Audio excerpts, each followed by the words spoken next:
بسم الله الرحمن الرحيم.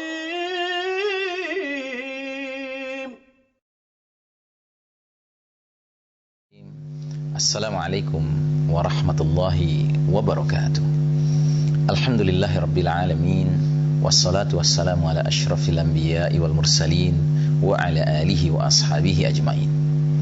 Saudaraku rahimakumullah, di antara perkara yang kurang diperhatikan oleh umat Islam ialah perkara yang berkenaan dengan ma'rifatuz zaman, memahami keadaan zaman.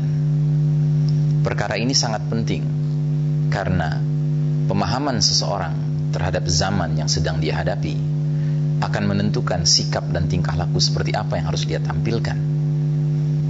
Seandainya kita hidup di suatu zaman di mana umat Islam sedang memperoleh giliran kepemimpinan dan kemenangan, tentu tuntutan sikap dan perilaku yang harus kita perlihatkan berbeda dibandingkan kalau kita hidup di suatu zaman di mana Allah Ta'ala takdirkan giliran kepemimpinan dan kemenangan sedang berada di kalangan kaum kufar. Nah, dalam sebuah hadis yang cukup panjang, riwayat Imam Ahmad, Nabi Muhammad SAW menggambarkan ringkasan sejarah perjalanan umat Islam dalam konteks zaman. Hadis tersebut berbunyi sebagai berikut: Takunun nubuwatu fikum masya'allahu an takun, thumma yarfa'uha Allahu idza syaa yarfa'aha.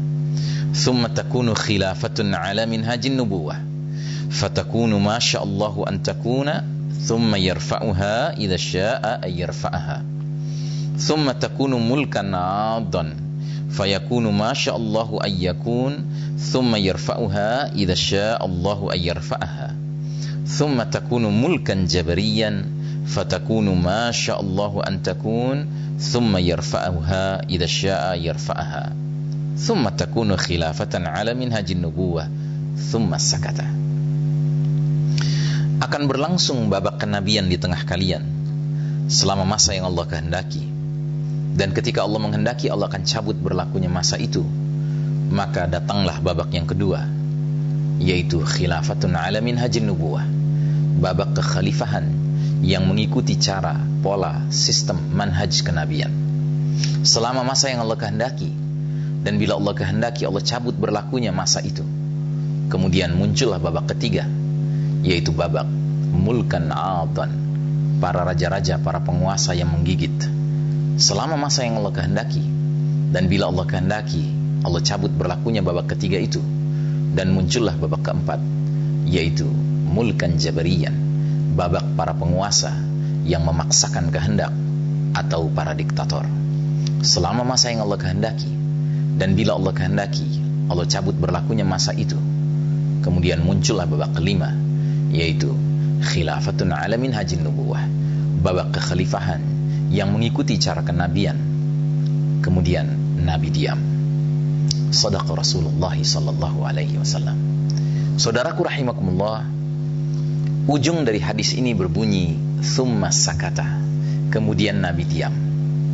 Dalam kitabnya Thariq ila Jama'atul Muslimin, jalan menuju Jama'atul Muslimin, Dr. Hussein Jabir mengatakan bahwa thumma sakata bermakna sampai disitulah perjalanan eksistensi umat Islam, hingga tidak lama setelah itu Allah akan takdirkan berlangsungnya yaumul qiyamah, berakhirlah perjalanan dunia ini.